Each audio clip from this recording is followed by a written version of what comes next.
Hello दोस्तों, आपका स्वागत है आपके अपने YouTube channel online target math में। मैं हूं विनोद सिंह। आज हम सोशल साइंस का 150 प्लस क्वेश्चन लेकर आए हैं आप लोगों के लिए, जो आपके एग्ज़ाम के लिए भी आया है, आपके एग्ज़ाम के लिए है। तो ये इसको आप देख के ज़रूर जाइएगा, ठीक है, पूरा क्वेश्चन। और सभी क्वेश्चन को हम बारी बारी से देखेंगे और उसके बारे में उससे रिलेटेड क्वेश्चन भी सभी देखेंगे। 150 प्लस क्वेश्चन, आपको बोले ना कि 150 प्लस क्वेश्चन इसमें करवाएंगे। तो जो भी रिलेटेड क्वेश्चन होगा तो आप लोग उसको नोट कीजिएगा। और यदि चैनल पे नए आए हैं तो आप लोग पहले वीडियो को देख लीजिए, ठीक है। यदि पसंद आता है तो आप चैनल को सब्सक्राइब कीजिएगा, क्योंकि हम सभी सब्जेक्ट को, जितना भी सब्जेक्ट है उसके बाद आप उसके बाद सब्सक्राइब कीजिएगा, ठीक है। सभी सब्जेक्ट का हम ऑब्जेक्टिव डालने वाले हैं और मैथ का पूरा ऑब्जेक्टिव और सब्जेक्टिव पूरे डालने वाले हैं, ठीक है। तो आप यदि अच्छा लगता है तो लाइक कीजिएगा और सब्सक्राइब कीजिएगा। चलिए 1 नंबर क्वेश्चन से स्टार्ट कर रहे हैं। देखिए पहला क्वेश्चन है, चावल क्या है? ये खरीफ फसल है, रबी फसल है, जायद फसल है। तो पहले हम देख लेते हैं। देखिए ये समझ लेते हैं कि हम इसमें याद कर लेंगे कि चावल क्या है, ये खरीफ फसल है, ठीक है। आंसर इसका हो गया खरीफ फसल। पर ये याद तो नहीं रहेगा कि खरीफ फसल के अंतर्गत कौन कौन आया। तो ये आप नोट कर लीजिए, हम लिखवा देते हैं, ठीक है। देखिए खरीफ फसल के अंतर्गत कौन कौन आया। देखिए खरीफ फसल, चावल तो आ गया, अभी तो क्वेश्चन बनाए चावल क्या है। चावल आ गया, मक्का, ज्वार, बाजरा, अरहर, सोयाबीन, मूंगफली, कपास, ये सभी क्या हुआ, खरीफ फसल के अंतर्गत आ गया। और खरीफ फसल कब बोई जाती है? तो ये जून जुलाई में बोई जाती है और अक्टूबर माह में लगभग में अक्टूबर माह के अंत में ये काट ली जाती है, ठीक है। तो ये खरीफ फसल के अंतर्गत होती है। अब देखिए रबी फसल, एक इसको याद कर लीजिए, रबी फसल को आप याद कर लीजिए तो खरीफ फसल अपने आप याद हो जाएगा, क्योंकि उससे छाट लीजिएगा। तो इसमें देखिए गेहूँ के अंदर ही जो आता है। उसके बाद देखिए चना मटर दोनों क्या है, दाल है, तो ये भी आ गया आपको रबी फसल में। उसके बाद सरसों यानी कि तिलहन जो है, तो ये सब भी हो गया रबी फसल में। तो रबी फसल को आप याद कर लीजिए। उसके बाद जो इससे बाकी बच जाएगा तो खरीफ फसल आप मार दीजिएगा। तो आपको याद हो गया होगा, या आप नोट कर लीजिए इसको बढ़िया से, अपनी तरीका से याद कीजिए, ठीक है। चलिए दूसरा नंबर क्वेश्चन है। देखिए कि दूसरा नंबर, स्टेट बैंक की स्थापना कब हुई थी? तो स्टेट बैंक की स्थापना 1955 में हुआ था। कब हुआ था? तो 1955। आंसर हो जाएगा 1955। अब देखिए इसमें ऑप्शन है 1935। 1935 में क्या, कौन बैंक का स्थापना हुआ था? तो 1935 में हुआ था आरबीआई बैंक का, ठीक है। आरबीआई 1935 में आरबीआई बैंक का स्थापना हुआ था। और 1894 में इससे रिलेटेड, बोले ना कि इससे रिलेटेड जितना भी होगा सभी क्वेश्चन हम करवाएंगे। हम क्वेश्चन उतना लेके नहीं आए हैं, पर आपको 150 प्लस क्वेश्चन हम इसमें करवा देंगे। तो 1894 में हुआ था पीएनबी बैंक का, ठीक है। पीएनबी पंजाब नेशनल बैंक, ये रिजर्व बैंक ऑफ इंडिया 1935 में रिजर्व बैंक ऑफ इंडिया का।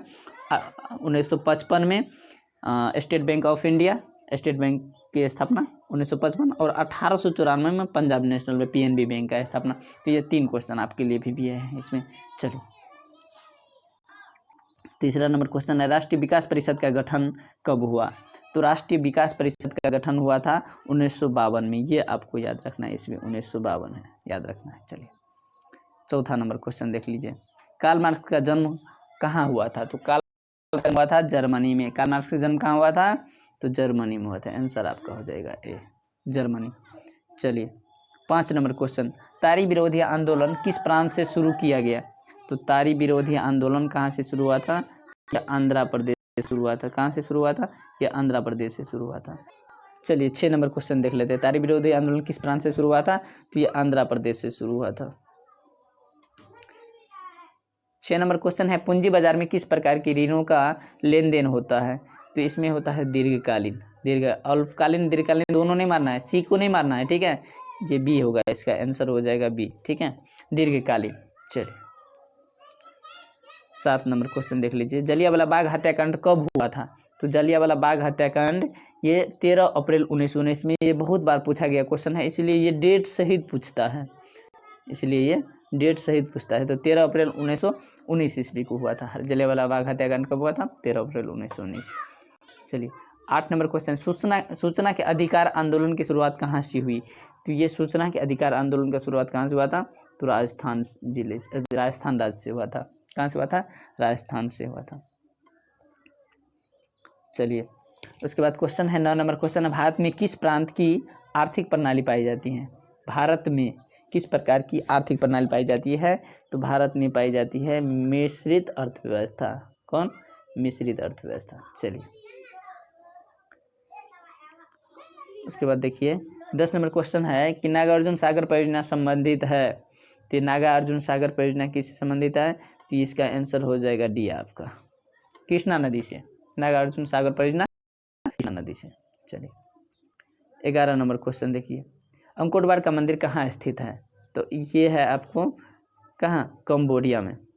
अंकोटवार का मंदिर कहाँ स्थित है? कंबोडिया में है। डायरेक्ट यही क्वेश्चन डायरेक्ट उठा के आपको दोगे, सेम ऑप्शन से ही दे देगा, ठीक है, इसमें कोई चेंज नहीं करने वाला है।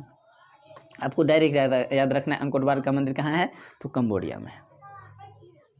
जो भी क्वेश्चन करवा रहे हैं एकदम बीबीआई क्वेश्चन सब करवा रहे हैं, इसको छोड़ के मत जाना है, ठीक है। वीडियो में बने रहिए लास्ट तक में। आप देखिए कि एक आधा घंटा का वीडियो होगा तो इसमें कितना क्वेश्चन हम करवा देते हैं आपको, और वो आपके लिए एग्जाम के लिए सबसे इम्पोर्टेंट है। चलिए उसके 12 नंबर क्वेश्चन है कि गिरमिटिया मजदूर बिहार के किस क्षेत्र से भेजे जाते थे? तो ये गिरमिटिया मजदूर जो है, गिरमिटिया मजदूर ये बिहार के पश्चिमी क्षेत्र से भेजे जाते थे। इसका आंसर हो जाएगा पश्चिमी क्षेत्र। बिहार के किस क्षेत्र से भेजे जाते थे? तो पश्चिमी क्षेत्र हो जाएगा आंसर।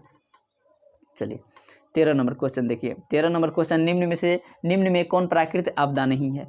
प्राकृतिक आपदा अपने आप जो आता है वो प्राकृतिक हुआ। तो देखिए ये सुनामी अपने आप आता है, सुनामी हो गया। उसके बाद बाढ़ भी हो गया, अपने आप आता है, तो ये प्राकृतिक हो गया। उसके बाद देखिए आतंकवाद अपने आप नहीं आता, ये कोई आदमी करता है, ठीक है। इसमें आदमी कुछ न कुछ घटना करता है, या बम या गोलीबारी चलाता है, तो आतंकवाद वही से हुआ। तो ये प्राकृतिक आपदा नहीं है। भूकंप प्राकृतिक आपदा है, ये अपने आप आता है, किसी कहने पर नहीं आता है। तो इसका प्राकृतिक आपदा नहीं है, तो कौन नहीं है? तो आंसर हो जाएगा आतंकवाद। चलिए 13 का हो गया। 14 नंबर क्वेश्चन देखिए, सिपाही विद्रोह कब हुआ था? तो सिपाही विद्रोह 1857 में जो हुआ था, उसी को सिपाही विद्रोह के नाम से जानते हैं।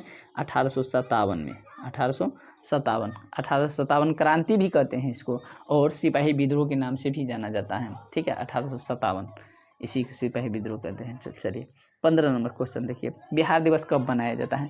इससे रिलेटेड भी आपको देखिए याद रखना है। बिहार दिवस मनाया जाता है 22 मार्च को, ठीक है। और 22 अप्रैल को पृथ्वी दिवस मनाया जाता है। कौन दिवस?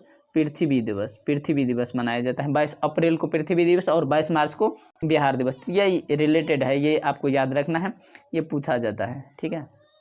चलिए 16 नंबर क्वेश्चन देखिए कि 16 नंबर क्वेश्चन है, बंगाल विभाजन कब हुआ था? तो इससे भी रिलेटेड करेंगे, जो क्वेश्चन आपके लिए होगा बीबीआई। तो देखिए 1905, ये बंगाल विभाजन कब हुआ था? तो 1905 में हुआ था। और किसके समय हुआ था? तो लॉर्ड कर्जन के समय। उस समय शासक थे लॉर्ड कर्जन। कौन? लॉर्ड कर्जन, ये याद रखना है, लॉर्ड कर्जन। हाँ,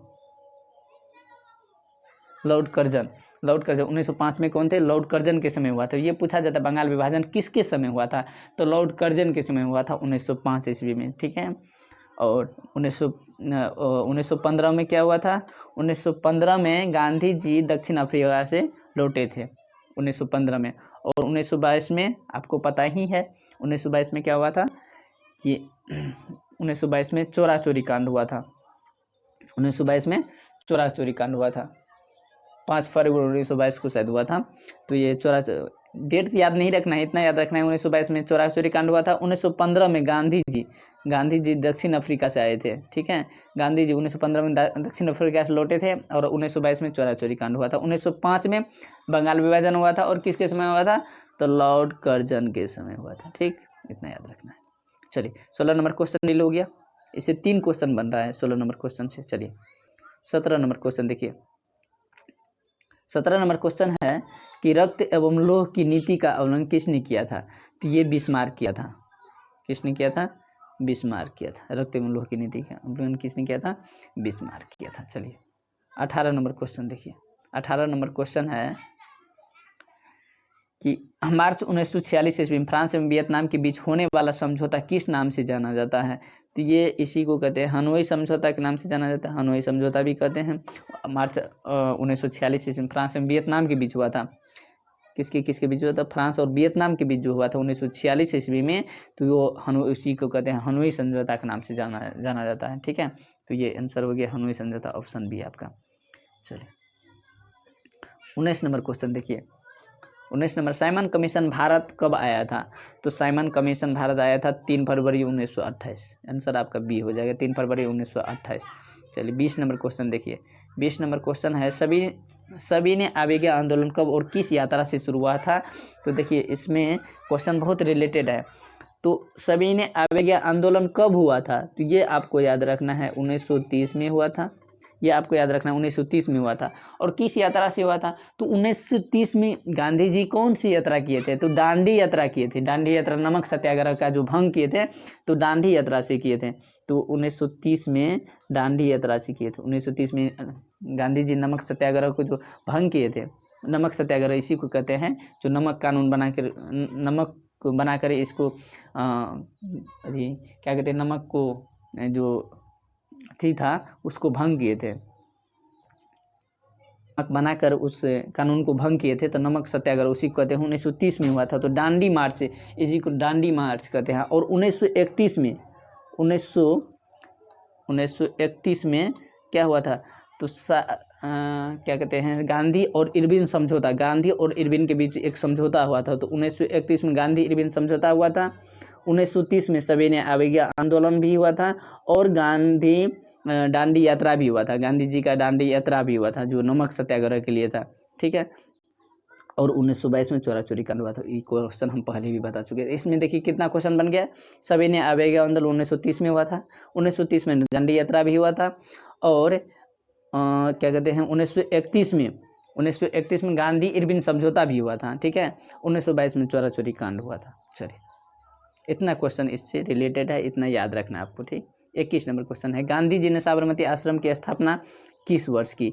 तो गांधी जी ने साबरमती आश्रम की स्थापना 1916 में की। कब किए? 1916 में, ठीक है। 1915 में क्या हुआ था? इससे पहले हम बता चुके थे। अभी 1915 में क्या हुआ था? तो गांधी जी दक्षिण अफ्रीका से लौटे थे। कौन? गांधी जी दक्षिण अफ्रीका से लौटे थे। कब? 1915 में। 1915 में गांधी जी दक्षिण अफ्रीका से लौटे थे। 1916 में गांधी जी साबरमती आश्रम की स्थापना भी किए। चलिए 2 क्वेश्चन हो गया इससे। चलिए 22 नंबर क्वेश्चन है कि भारतीय राष्ट्रीय कांग्रेस के प्रथम अध्यक्ष कौन थे? तो प्रथम अध्यक्ष थे उमेश चंद्र बनर्जी। इसी को कहते हैं WC बनर्जी। कंफ्यूज नहीं करना है, कहीं कहीं रहता है WC बनर्जी, WC बनर्जी रहता है, हाँ बनर्जी रहता है, WC बनर्जी रहता है, ठीक है। तो आपको कंफ्यूज नहीं करना, WC बनर्जी रहे या उमेश चंद्र बनर्जी रहे। अब देखिए भारतीय राष्ट्रीय कांग्रेस की स्थापना कब हुआ था? तो इसका स्थापना हुआ था 1885 में, 1885 में, ठीक है। 1885 में इसका स्थापना हुआ था। भारतीय राष्ट्रीय कांग्रेस का स्थापना 1885 में हुआ था। प्रथम अध्यक्ष थे उमेश चंद्र बनर्जी, देखिए। और एनी बेसेंट प्रथम महिला अध्यक्ष थी। एनी बेसेंट प्रथम, भारतीय राष्ट्रीय कांग्रेस के प्रथम महिला अध्यक्ष कौन थी? तो एनी बेसेंट होगा, ठीक है। और प्रथम अध्यक्ष कौन थे? उमेश चंद्र बनर्जी। अब महिला अध्यक्ष में तो होगा तो एनी बेसेंट हो जाएगा। वैसे है डायरेक्ट तो भारतीय राष्ट्रीय कांग्रेस उमेश चंद्र बनर्जी या WC बनर्जी हुआ, ठीक है। और महात्मा गांधी भी कब बने थे उसका अध्यक्ष? तो 1924 में, जिसका क्या कहते हैं कि अध्यक्षता थे बेलगांव अधिवेशन था, बेलगांव अधिवेशन। महात्मा गांधी 1924 में बने थे। कब? 1924 में। ये भी याद रखना है, 1924 में बने थे बेलगांव अधिवेशन में। उतना याद नहीं रखना है, इतना याद रखना है। प्रथम अध्यक्ष कौन थे? उमेश चंद्र बनर्जी। और एनी बेसेंट प्रथम महिला अध्यक्ष थी, एनी बेसेंट। इतना आपको याद रखना है। और स्थापना तो कभी नहीं बोलना है, 1885, ये कभी नहीं बोलना है, ठीक है। 1885 में स्थापना हुआ था, ठीक है। इतना याद रखना। महात्मा गांधी के बारे में भी याद रख लीजिए, 1924 में बेलगांव अधिवेशन में भाग लिए थे। चलिए 22 नंबर क्वेश्चन से देखिए कितना रिलेटेड था, सभी आपको याद रखना है। 23 नंबर क्वेश्चन देखिए, भारतीय राष्ट्रीय कांग्रेस की स्थापना किसने की थी? तो किसने की थी? हाँ, ये भी आपके लिए क्वेश्चन इंपॉर्टेंट है। किसने की थी? तो ये AU हुम की थी, AU हुम ने किया था, ठीक है। किसने किया था भारतीय राष्ट्रीय कांग्रेस की स्थापना? AU हुम, उसका जनक माना जाता है। भारतीय राष्ट्रीय कांग्रेस का जनक माना जाता है AU हुम को, ठीक है। कब हुआ था? तो 1885। यहाँ बोलना नहीं, हम रिपीट करते रहेंगे, जब भी यूज होगा तो इससे हम रिलेटेड यूज करते, यानी कि डेट यूज करते रहेंगे, ठीक है। 1885। और जॉर्ज यूले कौन थे? जॉर्ज यूले प्रथम अंग्रेज अध्यक्ष थे। प्रथम अंग्रेज अध्यक्ष कौन थे? जॉर्ज यूले थे। और एनी बेसेंट प्रथम महिला अध्यक्ष। प्रथम महिला अध्यक्ष एनी बेसेंट और प्रथम अंग्रेज अध्यक्ष तो जॉर्ज यूले। और ये स्थापना किसने किया था? ए.यू. हुम ने किया था। प्रथम अध्यक्ष कौन थे? डब्ल्यू.सी. बनर्जी। इससे पहले क्वेश्चन जो आया था डब्ल्यू.सी. बनर्जी। प्रथम अध्यक्ष डब्ल्यू.सी. बनर्जी, ठीक है। प्रथम महिला अध्यक्ष एनी बेसेंट, ठीक है। और इसका स्थापना किसने किया था? ए.यू. हुम, पिता जिसको कहते हैं ए.यू. हुम हो गया। और प्रथम अंग्रेज अध्यक्ष कौन थे? जॉर्ज यूले थे। इतना आपको याद रखना। कब स्थापना हुआ था? 1885। ये नहीं बोलना है। चलिए, जब भी आएगा तो हम रिलेट करते रहेंगे। चलिए 24 नंबर क्वेश्चन है। देखिए इसमें भी क्वेश्चन में हम रिलेट करेंगे। क्वेश्चन है आपका कि देखिए मुस्लिम लीग की स्थापना किस वर्ष हुई थी? तो मुस्लिम लीग की स्थापना हुई थी मुस्लिम 1906 में, ठीक है। 1906 में मुस्लिम लीग की स्थापना 1906 में हुआ था। 1905 में क्या हुआ था? इससे पहले बंगाल विभाजन हुआ था। अभी बताए थे बंगाल विभाजन लॉर्ड कर्जन के समय हुआ था 1905 में, ठीक है। 1907 में क्या हुआ था? ये भारतीय राष्ट्रीय कांग्रेस का विभाजन हुआ था 1907 में। भारतीय राष्ट्रीय कांग्रेस का विभाजन कब हुआ था? 1907 में। तो ये याद रखना है 1907 में भारतीय राष्ट्रीय कांग्रेस का फुट जिसको कहते हैं या विभाजन कहते हैं, इस नाम से पूछा जाता है कि भारतीय राष्ट्रीय कांग्रेस का फुट कब हुआ था? तो 1907 में। या विभाजन कब हुआ था? तो 1907 में हुआ था। 1906 में मुस्लिम लीग की स्थापना हुआ था।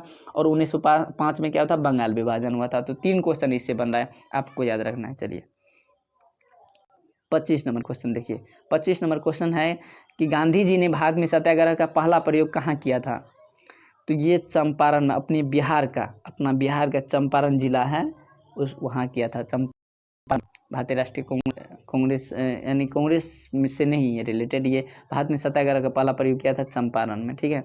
चलिए 26 नंबर क्वेश्चन, चलिए उससे और रिलेटेड था तो इतना इम्पोर्टेंट नहीं था, ठीक है। जो इम्पोर्टेंट आपके लिए रहेगा तो वो हम बताएंगे आपके एग्जाम के लिए, फालतू इसमें नहीं यूज करेंगे, ठीक है। फॉरवर्ड ब्लॉक की स्थापना किसने की थी? तो फॉरवर्ड ये सुभाष चंद्र बोस ने किया था। फॉरवर्ड ब्लॉक की स्थापना किसने किया था? सुभाष चंद्र बोस ने। 26 का आंसर आपका हो गया डी। 26 का डी हो गया। चलिए 27 का देखिए बिहार राज्य में कितनी विधानसभा सीटें हैं? यहाँ राज्य नहीं होगा, राज्य होगा, ठीक है। यहाँ मिस हुआ है, यहाँ राज्य ये नहीं होगा, ठीक है, राज्य होगा। यहाँ क्या होगा? राज्य होगा, राज्य होगा। बिहार राज्य में कितनी विधानसभा सीटें हैं? तो ये इसको देखिए याद रखना है, ठीक है, इसको याद रखना है। हम देखिए बता देते हैं कि बिहार राज्य में विधानसभा सीट किसको कहते हैं? जिसमें जैसे मुख्यमंत्री और का चुनाव होता है तो ये विधानसभा हो गया। मुख्यमंत्री और का चुनाव होता है तो विधानसभा, तो उसमें कितना सीट है? तो 243 सीट है, ठीक है, याद रखना है। मुख्यमंत्री वाला चुनाव में कितना सीट है? 243, जिसको कहते हैं विधानसभा, ठीक है। अब देखिए लोकसभा किसको कहते हैं? लोकसभा हो गया, ये हो गया लोकसभा में कितना है? लोकसभा में है 40 सीट है। तो लोकसभा किसको कहते हैं? तो ये प्रधानमंत्री के लिए जो चुनाव होता है उसको लोकसभा कहते हैं। तो उसमें कितना सीट है? 40 सीट है। इस तरह से याद रखना है। जो प्रधानमंत्री वाला चुनाव होता है उसमें बिहार में कितना सीट है? तो उसमें 40 सीट है, ठीक है। मुख्यमंत्री वाला चुनाव में 243 सीट है। चलिए अब राज्यसभा में 16 सीट है। राज्यसभा में 16 सीट है। और विधान परिषद में, ये तो विधानसभा हो गया, 243 क्या था? विधानसभा था। अब देखिए उसी विधान परिषद में उससे कम ही ना होगा तो कितना होगा? कम ही होगा तो 75 होगा। तो ये कितना है? विधान परिषद है, ठीक है, विधान परिषद है, विधान परिषद। ये 75 जो है विधान परिषद का सीट है। 40 है लोकसभा का, जो मोदी का चुनाव होता है उसमें, तो उसमें बिहार में कितना सीट है? 40 सीट है। 243 ये नीतीश कुमार जो अभी वर्तमान मुख्यमंत्री है, तो इसको 243 सीट पे जो लड़ते हैं तो इसको विधानसभा कहते हैं। जो मुख्यमंत्री के लिए होता है वो विधानसभा होता है। तो उसमें 243 सीट है, लोकसभा में 40 सीट है और विधान परिषद में 75 सीट है। और राज्यसभा में सबसे कम, ये राज्यसभा में कितना सीट है? 16 सीट है। चलिए इतना आपको 4 क्वेश्चन इसमें याद रखना है। चलिए अब चलिए 28 नंबर क्वेश्चन, लोकसभा में निर्वाचन हेतु कुल सीटों की संख्या। तो लोकसभा में कुल सीटों की संख्या यानी पूरा भारत में कितना सीट है? लोकसभा में अपना बिहार में कितना है? लोकसभा में अपना बिहार में है 40 सीट। क्या बोल रहे थे? लोकसभा मतलब जिसमें प्रधानमंत्री बनते हैं, तो उसमें कितना था? 40 सीट था बिहार में। और निर्वाचन हेतु कुल सीट की संख्या मतलब कितना सीट है इसमें, लोकसभा में कितना सीट है? तो इसमें पूरा सीट है। देखिए निर्वाचन हेतु इसमें पूछ रहा है, देखिए निर्वाचन हेतु, तो निर्वाचन हेतु है 543 सीट, ठीक है। निर्वाचन हेतु कितना होगा इसमें आंसर 543। यदि डायरेक्ट पूछ देता है लोकसभा में कितना सीट है तो 545 होता है, ठीक है, तब 545 होता है। पर निर्वाचन हेतु निर्वाचन सिर्फ 543 पे होता है। सीट कितना है 545 सीट है। जमा भारत में लोकसभा में कितना सीट है 545, जिसमें प्रधानमंत्री बनते हैं, तो उसमें 545 सीट है। पर निर्वाचन हेतु, यहाँ देखिए निर्वाचन हेतु है तो इसमें होगा 543 सीट होगा। तो ऑप्शन आपका सी हो जाएगा, आंसर इसका आपका आंसर सी हो जाएगा 543। यदि इसमें पूछ देता कि कितना सीट है, कुल कितना सीट है निर्वाचन हेतु, सिर्फ ये नहीं रहता, तब आपका आंसर 545 होता है, ठीक है। बिहार में कितना सीट है लोकसभा में 40 सीट है, ये याद रखना है आपको। चलिए 29 नंबर क्वेश्चन देखिए, किस क्षेत्र को द्वितीय क्षेत्र कहा जाता है। देखिए द्वितीय क्षेत्र जितना भी उद्योग है, उद्योग जितना भी है उसको हम द्वितीय क्षेत्र के नाम से जानते हैं। सर चलिए प्राथमिक क्षेत्र, द्वितीय क्षेत्र और तृतीय क्षेत्र ये देख लेते हैं। उससे एक या दो क्वेश्चन आपके लिए तो 100% है कि आपके एग्जाम में पूछा ही जाता है, एक या दो क्वेश्चन आपके एग्जाम के लिए। तो प्राथमिक क्षेत्र, द्वितीय क्षेत्र और तृतीय क्षेत्र देख लेते हैं। तो क्या है उद्योग, किस क्षेत्र को द्वितीय क्षेत्र किस क्षेत्र को उद्योग क्षेत्र कहा है। चलिए हम देख लेते हैं, यही क्वेश्चन आगे यही है। देखिए प्राथमिक क्षेत्र के अंतर्गत कौन कौन आया। देखिए ये प्राथमिक क्षेत्र के अंदर कृषि आ गया, पशुपालन, मत्स्य पालन और खनन, ये सब क्या हो गया प्राथमिक क्षेत्र के अंतर्गत आ गया। और द्वितीय क्षेत्र ये आपको नोट करना है, ठीक है, आपको रटना है, नोट करना है, उसके बाद एग्जाम में जाना है, इसे मिस नहीं होना चाहिए। और यदि अच्छा लगता है वीडियो, आपको समझ में आता है जो हम अच्छे तरह से बता रहे हैं आपको, तो वीडियो को लाइक ज़रूर कीजिएगा। और चैनल पे नए आए हैं तो चैनल को सब्सक्राइब जरूर कर दीजिएगा, इससे हमको मोटिवेशन मिलता है। तो हम आगे भी आपको अच्छे वीडियो बताएंगे और अच्छा जो भी है क्वेश्चन सब लेके आएंगे आपके लिए। चलिए द्वितीय क्षेत्र में देखिए, द्वितीय क्षेत्र में क्या सब है, लोहा इस्पात उद्योग है। उद्योग वाला क्या, इससे पहले क्वेश्चन था उद्योग द्वितीय क्षेत्र में हुआ था। तो द्वितीय क्षेत्र में देखिए वस्त्र उद्योग हो गया, वाहन हो गया, इलेक्ट्रॉनिक्स हो गया, ये सब द्वितीय क्षेत्र में आ गया। तृतीय क्षेत्र में सबसे ज़्यादा बार पूछा जाता है सेवा क्षेत्र किसको कहते हैं। तो सेवा क्षेत्र तृतीय क्षेत्र को ही सेवा क्षेत्र कहते हैं। और बीमा, बैंकिंग, चिकित्सा, ये सब बीमा, बैंकिंग, ठीक है, और शिक्षा भी पूछा जाता है। शिक्षा कौन क्षेत्र के अंदर है, तृतीय क्षेत्र हो गया। बीमा हो गया, बैंक, ये सब जितना भी है, और सेवा, और ये सभी हो गया तृतीय क्षेत्र में। उद्योग वाला जितना भी हो गया, वाहन, इलेक्ट्रॉनिक्स, ये द्वितीय क्षेत्र में हो गया। प्राथमिक क्षेत्र में कृषि, पशुपालन, मत्स्य पालन, ये खनन, ये इसको याद रखना है, नोट कर लीजिए, ठीक है, इसको नोट कर लीजिए, ठीक, वीडियो को रोक करके नोट कर लीजिए। चलिए आगे बढ़ते हैं। 30 नंबर क्वेश्चन देखिए, देश के बांधों को किसने भारत का मंदिर कहा था। देश के बांधों को किसने भारत का मंदिर कहा था। तो ये होगा पंडित नेहरू, पंडित जवाहरलाल नेहरू, यानी पंडित नेहरू इसमें दिया है, पंडित जवाहरलाल नेहरू होगा। तो इसका आंसर हो जाएगा आपका सी, ठीक है। चलिए 31 नंबर क्वेश्चन देखिए, 31 नंबर क्वेश्चन है, भारत में वित्तीय वर्ष होता है। तो ये आपको याद रखना है, बहुत इंपॉर्टेंट क्वेश्चन है। भारत के वित्तीय वर्ष 1 अप्रैल से 31 मार्च, 1 अप्रैल से 31 मार्च, यानी कि 1 अप्रैल से एक पीछे हो जाइए, 1 अप्रैल से 31 मार्च आंसर हो जाएगा 1 अप्रैल। पहले देखिए, पहले आएगा अप्रैल, उसके बाद मार्च आएगा, मार्च अप्रैल होता है ना, तो पहले अप्रैल आएगा 1 अप्रैल, उसके बाद आएगा कहाँ, पीछे आना है तो 31 मार्च तक, इस तरह से याद रखना है। चलिए 32 नंबर क्वेश्चन है, नदियों के बाढ़ आने का प्रमुख कारण क्या है। नदियों में बाढ़ आने का प्रमुख कारण क्या है, ठीक है। क्वेश्चन है कि नदियों में बाढ़ आने का प्रमुख कारण है कि जल की अधिकता है, कि नदी के तलों में अवसाद का अभाव है, या वर्षा की अधिकता है, या इनमें से कोई नहीं। तो देखिए नदियों में जो बाढ़ आता है तो ये वर्षा की अधिकता के कारण होता है, वर्षा अधिक होगी तो बाढ़ आएगी, ठीक है। आंसर हो गया आपका सी हो गया। 33 नंबर क्वेश्चन देखिए, 33 नंबर क्वेश्चन है कि गार्डन सिटी की अवधारणा किसने विकसित की थी। गार्डन सिटी की अवधारणा किसने विकसित की थी, 33 का आंसर। तो 33 का आंसर देखिए क्या होगा इसका आंसर। तो गार्डन सिटी का अवधारणा किसने विकसित की थी। तो एवेनेजर हावर्ड, आंसर आपका ए हो जाएगा, एवेनेजर हावर्ड, ठीक है, ऑप्शन आपका ए हो गया। चलिए 34 नंबर क्वेश्चन देखिए, 34 नंबर क्वेश्चन है, निम्न में से कौन उपभोक्ता उद्योग है। तो ये उपभोक्ता उद्योग ये पूछा जाता है। तो उपभोक्ता उद्योग मतलब है कि जो अपना लोग यूज करते हैं, यानी खाने में जो भी यूज करते हैं। तो ये इसका आंसर हो जाएगा चीनी, ठीक है, आंसर हो जाएगा आपका चीनी, उपभोक्ता उद्योग, ठीक है, चीनी हो जाएगा। 35 का देखिए, कोसी नदी घाटी परियोजना का प्रारंभ कब हुआ? कोसी नदी घाटी परियोजना का प्रारंभ कब हुआ? तो 35 का आंसर हो जाएगा आपका 1955 में। कब हुआ था? तो 1955। आंसर आपका हो जाएगा, आंसर आपका डी हो जाएगा, ठीक है, डी हो जाएगा 1955। चलिए 36 नंबर क्वेश्चन देखिए। 36 नंबर क्वेश्चन है कि भारत में योजना आयोग का गठन कब किया गया था? भारत में योजना आयोग का गठन कब किया गया था? तो ये 1950 में किया गया था। तो कब? डेट सहित पूछना, डेट सहित याद रखना है। तो 15 मार्च 1950।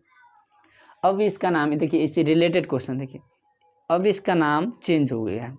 पहले था योजना आयोग, अब इसका नाम प्रधानमंत्री नरेंद्र मोदी ने इसका नाम चेंज करके नीति आयोग रख दिया है। क्या रख दिया है? नीति आयोग।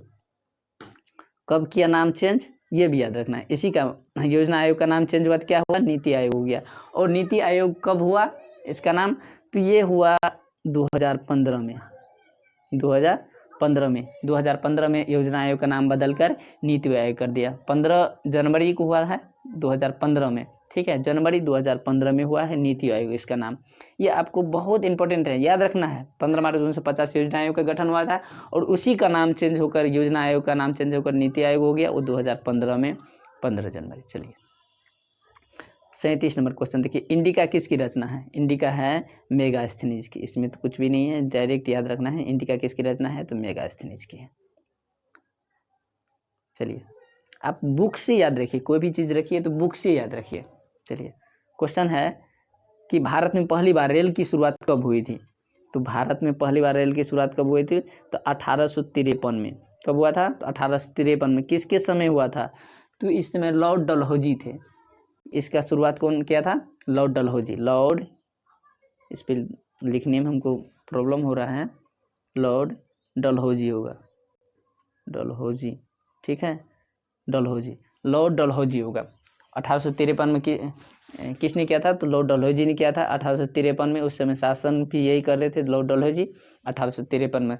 तो पहली बार शुरुआत कब हुआ? 1853 में। चलिए और कहाँ से कहाँ हुआ था, ये भी क्वेश्चन है कि 1853 में जो हुआ था अपना इंडिया में, तो कहाँ हुआ था? तो ये मुंबई में हुआ था, मुंबई में हुआ था, ठीक है। और पहली बार ये मुंबई में 1853 में मुंबई और थाने के बीच चला था, मुंबई और थाने के बीच चला था 1853, 24 किलोमीटर। चलिए 39 नंबर क्वेश्चन देखिए, जर्मन राइन राज्य का निर्माण किसने किया था? ठीक है, क्वेश्चन है कि जर्मन राइन राज्य का निर्माण किसने किया था? तो 39 का आंसर हो जाएगा आपका नेपोलियन बोनापार्ट। आंसर हो जाएगा आपका नेपोलियन बोनापार्ट, आंसर हो जाएगा। जर्मन राइन राज्य का निर्माण किसने किया था? नेपोलियन बोनापार्ट ने किया था, नेपोलियन बोनापार्ट। जर्मन राज्य का निर्माण किसने किया था? Napoleon Bonaparte. चलिए 40 नंबर क्वेश्चन देखिए, 40 नंबर क्वेश्चन, यदि आपको देखिए, यदि हम ये बैक कलर जो है कि हम इसमें थोड़ा सा बैकग्राउंड इसका चेंज किए, देखिए इसमें बैकग्राउंड नहीं है, 38 और में बैकग्राउंड नहीं है, और 39 में देखिए 39 में बैकग्राउंड, इधर अब बैकग्राउंड होगा, ठीक है। तो आपको अच्छा कौन लगता है, कौन सा क्वेश्चन, आप कमेंट में ज़रूर बताइएगा, तो हम वही क्वेश्चन आपको उसी तरह से हम बनाएंगे, ठीक है। चलिए 39 हो गया था। जर्मन राइन राज्य का निर्माण किसने किया था? नेपोलियन बोनापार्ट ने किया था, आंसर इसका बी हो गया था। चलिए 40 नंबर क्वेश्चन है, सोने के आभूषण की शुद्धता की पहचान किस चिन्ह से की जाती है? तो इसका होगा आंसर क्या होगा? 40 का आंसर आप लोग भी बता सकते हैं। तो इसका आंसर बहुत इंपॉर्टेंट क्वेश्चन है, इसीलिए पूछ रहे हैं, तो इसका हॉल मार्क से होगा, ठीक है। मिस नहीं करना, ट्रेड मार्क है, एक मार्क है, उल मार्क है, इसमें मिस नहीं करना, हॉल मार्क से होगा 40 का आंसर। चलिए 41 नंबर क्वेश्चन, 41 नंबर, राजनीतिक दलों की नींव सर्वप्रथम किस देश में पड़ी? तो पर सर्वप्रथम पड़ी थी किस देश में राजनीतिक दलों का? तो ये ब्रिटेन, ब्रिटेन मतलब इंग्लैंड, ब्रिटेन मतलब इंग्लैंड। अंग्रेज जो थे अपना देश पे जो इससे पहले हक जमाए थे, अपना देश जो गुलाम था अंग्रेज, यही ब्रिटेन होगा, यही ब्रिटेन था, ठीक है। चलिए 42 का देखिए, 42 का क्वेश्चन, हिंद चीन पहुंचने वाला प्रथम व्यापारी कौन थे? हिंद चीन पहुंचने वाला प्रथम व्यापारी कौन थे? तो ये पुर्तगाल थे, पुर्तगाली। कौन थे? पुर्तगाली थे। चलिए 43 नंबर क्वेश्चन देखिए, बम्बई में सर्वप्रथम सूती कपड़ों की मिलों की स्थापना कब हुई? तो देखिए बम्बई है, मुंबई का ही नाम है बम्बई, पहले बम्बई बोलते थे, यानी कि बम्बई नाम था उसका, बाद में मुंबई नाम पड़ गया। तो ये 43 नंबर क्वेश्चन का आंसर आपका हो जाए 1854 में। कब हुआ था? 1854। सर्वप्रथम सूती कपड़ों की मिलों का स्थापना 1854 में हुआ था, तो इस भी आपको याद रखना है, ठीक है। चलिए 44 नंबर क्वेश्चन देखते हैं। 44 नंबर क्वेश्चन है कि जनसंख्या का घनत्व सबसे अधिक कहाँ होता है? जनसंख्या का घनत्व सबसे अधिक कहाँ होता है? तो ये महानगर में होता है। देखिए ग्राम, कस्बा, नगर, ये महानगर, तो सबसे ज़्यादा कहाँ होगा? तो महानगर में होगा। ये क्वेश्चन रिपीटेड है तो आपको याद रखना है। चलिए सुंदरवन कहाँ है? सुंदरवन है सुंदरवन कहाँ है? पश्चिम बंगाल में। आंसर आपका हो जाएगा इसका बी। चलिए अब आगे भी फिर बढ़िया बढ़िया क्वेश्चन है इस जो कि उससे रिलेटेड क्वेश्चन है, तो फिर हम आपको बताएंगे। निम्नलिखित में से किस नदी को बिहार का शोक नदी कहा जाता है? बिहार का शोक नदी, बिहार का शोक नदी किसको कहा जाता है? तो कोसी नदी को कहा जाता है, क्योंकि ये बार बार मतलब बार बार कहीं से कहीं कट के कहीं बना देता है, तो ये बिहार का शोक नदी इसी को कहते हैं, कोसी नदी को, ठीक है। चलिए 47 नंबर क्वेश्चन है कि काली मृदा का दूसरा नाम क्या है? तो काली मृदा का दूसरा नाम है रेगुर मृदा। 47 का आंसर हो गया आपका बी, रेगुर मृदा। काली मृदा का दूसरा नाम क्या है? रेगुर मृदा। 48 का देखिए, 48 में है, 48 में निम्नलिखित व्यक्तियों में कौन लोकतंत्र के रंगभेदी के विरोधी नहीं थे? तो इसका आंसर हो जाएगा, देखिए ये सभी जो थे महात्मा गांधी की, मार्टिन लूथर, ये सभी थे रंगभेदी के विरुद्ध थे। कौन नहीं थे? तो इसका आंसर होगा जेड गुडी। ये क्वेश्चन रिपीटेड है, ठीक है। जेड गुडी, ये क्वेश्चन रिपीटेड है, सेम डालेगा आपके लिए, ठीक है, तो आपको याद रखना है जेड गुडी। चलिए 49 नंबर क्वेश्चन है, भारत का केंद्रीय बैंक कौन है? भारत का केंद्रीय बैंक कौन है? RBI, reserve bank of India, RBI. इसका स्थापना कब हुआ था? इसका स्थापना कब हुआ था? 1935 में।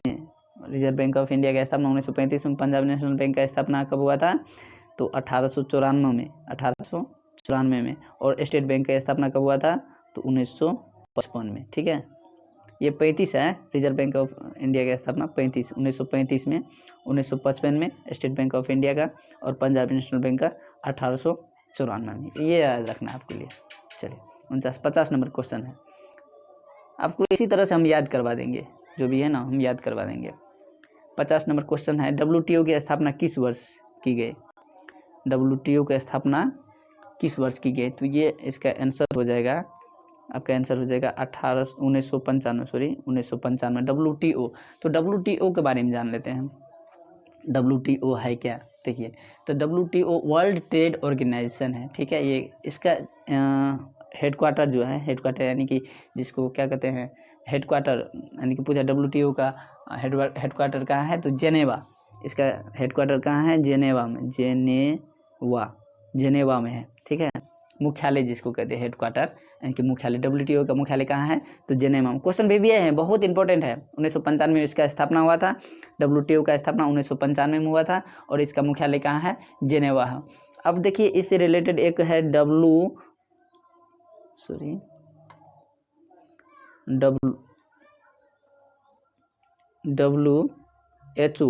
ठीक है, WHO वर्ल्ड हेल्थ ऑर्गेनाइजेशन। इसका क्या कहते हैं फुल फॉर्म में पूछ लिया जाता है, WHO का, WTO का। इसका क्या हो गया? World trade organisation. इसका हो गया world health organisation, world health organisation, ठीक है, वर्ल्ड हेल्थ ऑर्गेनाइजेशन WHO का। इसका स्थापना कब हुआ था? तो 1948 में हुआ था, 1948, 7 अप्रैल 1948 में हुआ था। इसका फुल फॉर्म हो गया वर्ल्ड हेल्थ ऑर्गेनाइजेशन, ठीक है।